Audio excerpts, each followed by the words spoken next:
వచ్చేసరికి AP 10th class 2026 to 2026 batch యొక్క Hindi subject 12th లెసన్లో పార్ట్ 3 చూడబోతున్నాం. ఆల్రెడీ 2 పార్ట్స్ అప్లోడ్ చేశాను. సో లెసన్ గురించి అనమాట. పార్ట్ 1లో హాఫ్, పార్ట్ 2లో హాఫ్ అప్లోడ్ చేసాం. ఎందుకంటే మొత్తం అంతా ఒకే వీడియోలో అంటే మీకు నియర్లీ 2 hours అలాగ అయిపోతుంది ఈ లెసన్ అంతా. కాబట్టి అంత ల్యాగ్ మనం చేయకూడదు. మీకు కూడా చూస్తే నెట్ బ్యాలెన్స్ అయిపోయి నెట్ అంతా జీబీ అంతా అయిపోతుంది. అది మీద అన్లిమిటెడ్ అంటే మీకు లేదా బోర్ అయినా కొడుతుంది. సో మీకోసం అని సపరేట్గా వీడియోస్ పార్ట్ 2, పార్ట్ 3 ఇలా పెడుతున్నాను. So let's continue our lesson. బడి ముష్కల్. సో వెయిట్ ఇక్కడ వచ్చేసరికి మనం ఎంతవరకు పార్ట్ 1లో పార్ట్ 2లో నేను మీకు అబ్దుల్ కలాం గారికి పిల్లవాడికి ఇంటర్వ్యూ చూసాం. ఇప్పుడు ఠేసీ థామస్ గురించి, ఆవిడ గురించి, ఇంకా ఆవిడతో జరిగిన ఇంటర్వ్యూ గురించి చూడబోతున్నాను అనమాట. సో ఇప్పుడు చదువుతున్నా వినండి. బड़ी मुश्किल से मुझे ठेसी थॉमस का साक्षात्कार करने का मौका मिला था. मैं सुबह सुबह ही हैदराबाद के डिब्बेस खवाटसे में स्थित उनके घर पहुंचा गई. जैसे ही घर की घंटी बजाती झरीदार साड़ी में भारतीय संस्कृति के छाप लिए टेसी जी ने मेरा मुस्कुराकर स्वागत किया. मैं पहली ही नज़र में उनके सादगी की प्रशंसक बन गई. घर में देखा तो पुस्तकें और सामानों का भंडार पड़ा है, किंतु इसमें भी विषय था हाथी वाला स्मर्क जो उन्हें उनके इंजीनियरिंग की पढ़ाई के समय कॉलेज की ओर से दिया गया. उनकी शिक्षा दिया केरल स्थित अलपुजा में हुआ. यहीं पर उनका जन्म हुआ था. रक्षा अनुसंधान और विज्ञान को पुस्तकें का क्षेत्र माना जाता था, मगर टेसी थॉमस ने अपनी मेहनत, लगन और दृढ़ निश्चय से पुरुष वर्चस्व वाले क्षेत्र में सफलता के नए शिखर तय किए हैं. थॉमस रक्षा अनुसंधान और विकास संगठन के अगस्त 5 कार्यक्रम की निदेशक बनी. उन्होंने देश के किसी मजाई प्रोजेक्ट की पहली महिला प्रमुख बनने का गौरव प्राप्त किया. चलिए उन्हीं से उनके बारे में जानते हैं. సో ఇక్కడ ఒకసారికి टेसी थॉमस గారి గురించి చెప్తున్నారు. ఏంటంటే ఎంతో కష్టపడి నాకు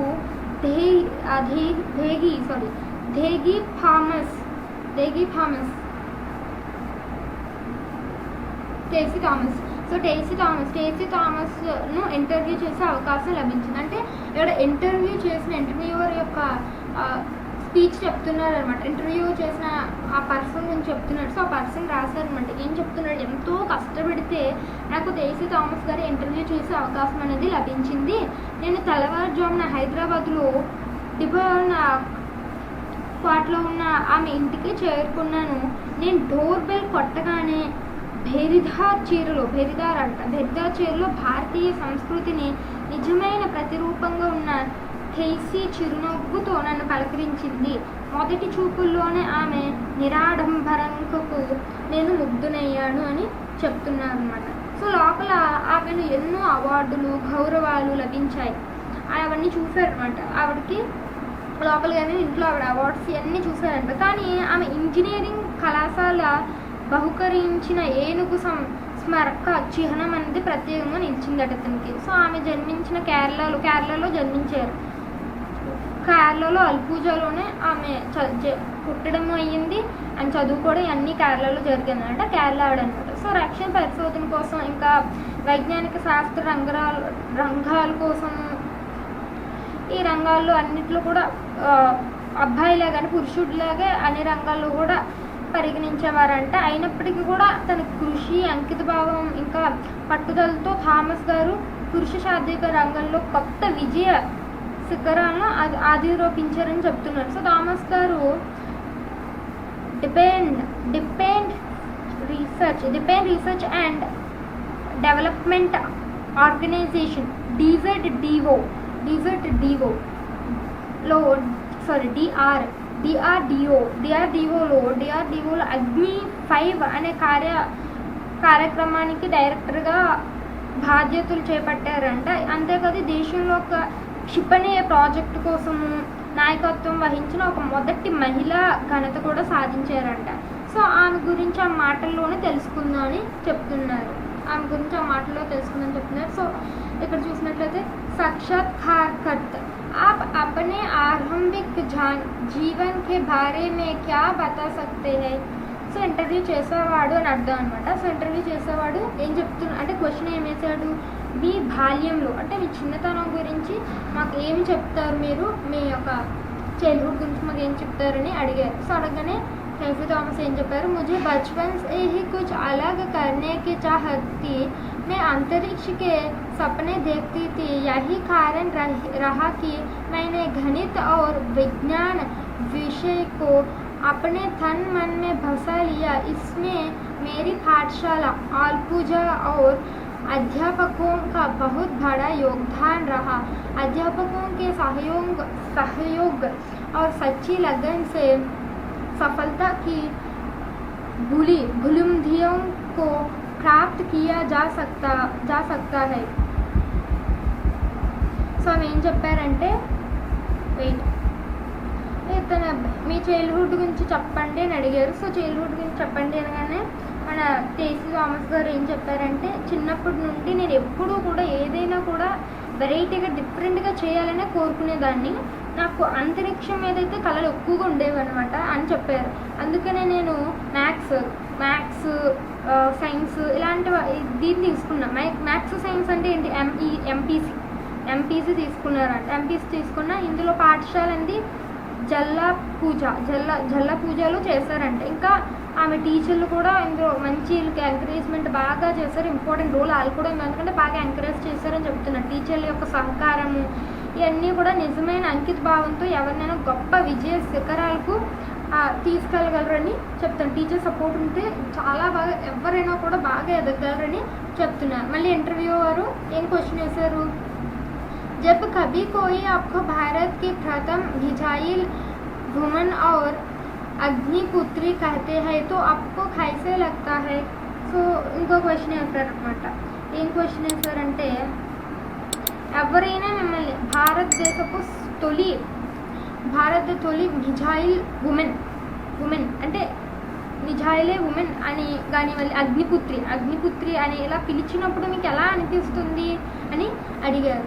అడగగానే మళ్ళీ ఏం చెప్పారు ఇవి దానికి ఆన్సర్, मुझे बहुत అనుకుంటా స్పెల్లింగ్ మిస్టేక్, मुझे बेहद खुशी होती है.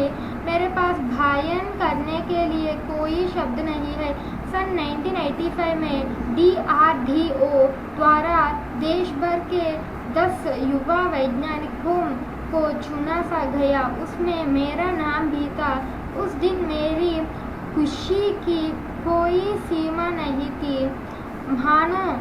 मानो मेरे सपने को पंख मिल गए थे. मैंने अग्नि मिसाइल के अभियान से जुड़कर जो आनंद प्राप्त किया वह सदा याद रहेगा. సో ఆమె ఏం చెప్పారంటే, నాకు అపారమైన ఆనందం, చాలా ఆనందం అనేది హ్యాపీగా అనిపిస్తుంది అని చెప్పారనమాట.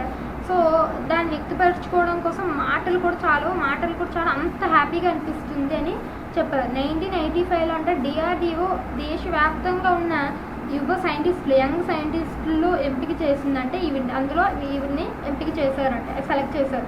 సో ఆ రోజు ఆవిడకి చాలా ఆనందం అనిపించిందంట. ఆవిడ ఆనందానికి హద్దులే లేకుండా అయ్యిందంట.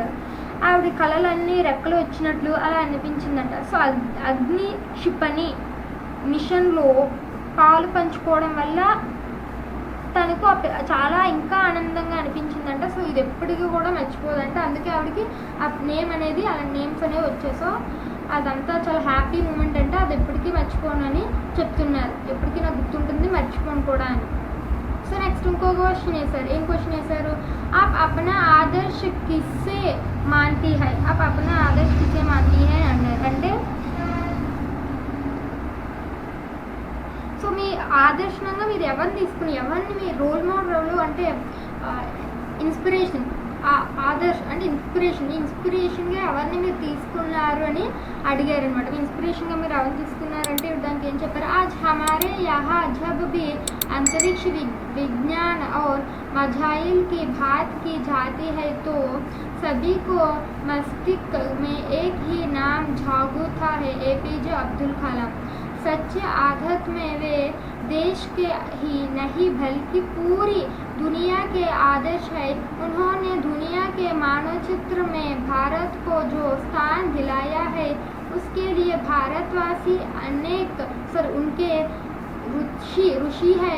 मैं गर्व के साथ कहता चाहूँगा क्योंकि वे मेरे गुरु है।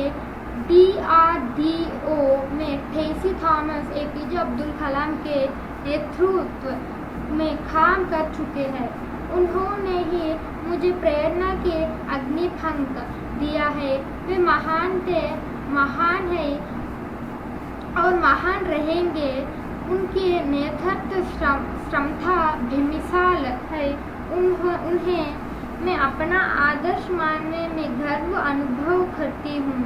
సో ఏం చెప్పారంట ఇక్కడ అంతరిక్ష శాస్త్రం అంటే నేర్చుకున్నప్పుడు ఆ శాస్త్రంలో క్షుణ్ణుల గురించి జరిగేటప్పుడు అందరి మనసులో కూడా ఒకే ఒక పేరు అనేది ఎప్పుడు కూడా వస్తుంది. సైంటిస్టుల గురించి కానీ ఇలా వీటి గురించి వస్తున్న అందరి మనసులో కూడా ఒకే ఒక పేరు వస్తుంది. ఆ పేరే APJ అబ్దుల్ కలాం అన్నారు. సో ఆయన కేవలం దేశానికి కాదు యావత్ ప్రపంచానికి ఒక నిజమైన ఆదర్శమూర్తి అని చెప్తున్నారు. సో ప్రపంచ పటంలో అంటే మ్యాప్లో వచ్చేసరికి మన దేశానికి ఆయనకు కల్పించిన స్థానం అనేది భారతీయులు ఎన్నటికీ ఎప్పటికీ కూడా మర్చిపోరు, నాకు రుణపడి ఉంటారు.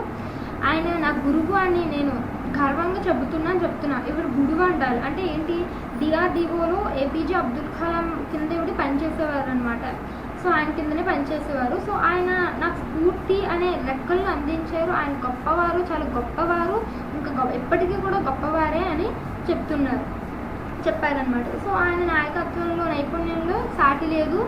ఆయనను నా ఆదర్శంగా భావించడం నాకు చాలా చాలా గర్వకారంగా ఉందని చెప్పారనమాట. సో ఇంకో క్వశ్చన్ వేస్తారు, ఏంటి, బచ్చోంకో ఆప్ క్యా సుझाव దేనా చాహతే, మీరు పిల్లలకు ఎలాంటి అభిప్రాయాన్ని కలిగించవచ్చు అని చెప్తున్నారు, కలిగించాలనుకుంటున్నారని అడిగారు. సో అడగగానే ఇప్పుడు ఏం చెప్పారు, बच्चों से मैं यही कहना चाहती हूँ कि वे जो भी पढ़े ध्यान से पढ़े, मेहनत करें और लक्ष्य प्राप्त करने तक रुकें नहीं। जो उन्हें पसंद है उसमें अपना जी जान लगा दे, कसकर तैयारियाँ करें, सफलता अवश्य उनके कदम चुमेगी। సో మీరు పిల్లలకి ఏం చెప్పాలనుకుంటున్నారని అడగగానే ఏం చెప్పారు, పిల్లలకు నేను చెప్పేది ఏంటంటే వీరు ఏది చదివినా కూడా శ్రద్ధగా ఫోకస్గా చదవాలి, కష్టపడాలి, వాళ్ళ లక్ష్యాన్ని గోల్ని సాధించే వరకు ట్రై చేస్తూనే ఉండాలి. వాళ్ళకి తాము ఇష్టపడే దానిలోనే తమ ప్రాణాన్ని ఆత్మను పెట్టి ఉంచాలి, శ్రద్ధగా సిద్ధమవ్వండి, విజయం తప్పకుండా వస్తుంది అని చెప్పారనమాట. సో ఇది ఒక లెసన్ అనమాట. సో ఫస్ట్ ఈ లెసన్ ఏం కాదు అంటే ఇంటర్వ్యూ అనమాట. అబ్దుల్ కలాంతో ఒక ఇంటర్వ్యూ, కేసీ థామస్ గారితో ఒక ఇంటర్వ్యూ. సో దీనివల్ల మనకి ఏం తెలుస్తుందంటే పిల్లలు ఎప్పుడూ కూడా బాగా చదువుకోవాలి, టైంని వేస్ట్ చేయకూడదు, మీకుండే గోల్ మీద ఫోకస్ చేసి బాగా రాయాలని చెప్తున్నారనమాట. సో ఇది వాళ్ళ లెసన్ అనమాట. సో ఇక్కడితో మనకి ఇందులో ఆల్ లెసన్స్ కంప్లీట్ అయిపోయి, బట్ ఇక్కడ 12th లెసన్లో మనకి ఇంకా ఉపవాచక్ ఉంది కదా. సో ఉపవాచక్ కూడా వీడియో అనేది చేస్తాను. మీరు ఒకవేళ మిస్ అయ్యారనుకుంటే నా ఛానల్ ప్లేలిస్ట్లో ఉంటుంది. సో ఛానల్ ప్లేలిస్ట్లో AP 10th క్లాస్ అని ఒక ప్లేలిస్ట్ ఉంటుంది. ఆ ప్లేలిస్ట్ ఓపెన్ చేస్తే నేను చేసిన అన్ని వీడియోస్ 10th క్లాస్కి సంబంధించిన హిందీ లెసన్స్ అన్ని వీడియోస్ కూడా ఉంటాయి. మీకు ఇప్పుడు హిందీయే కాదు ఇంకా వేరే సబ్జెక్ట్స్ ఎక్స్ప్లెనేషన్, ఫిజిక్స్ కానీ ఇంగ్లీష్ కానీ మ్యాథ్స్ కానీ ఇంకేదైనా ఎక్స్ప్లెనేషన్ కూడా కావాలి అంటే జస్ట్ నా కామెంట్లో ఆ సబ్జెక్ట్ నేమ్ని పెట్టడం చాలు, నేను ఆ సబ్జెక్ట్కి సంబంధించిన వీడియోస్ కూడా ఎక్స్ప్లెయిన్ చేస్తాను. ఓకే, మీకు కానీ వీడియో నచ్చినట్లయితే లైక్ చేయండి, మీ ఫ్రెండ్స్కి అందరికీ కూడా యూస్ఫుల్ అనుకుంటే వాళ్ళకి షేర్ చేయండి. ఇలాంటి వీడియోస్ మరికొన్ని మీకు రావాలంటే సబ్స్క్రైబ్ చేయండి. Thanks for watching.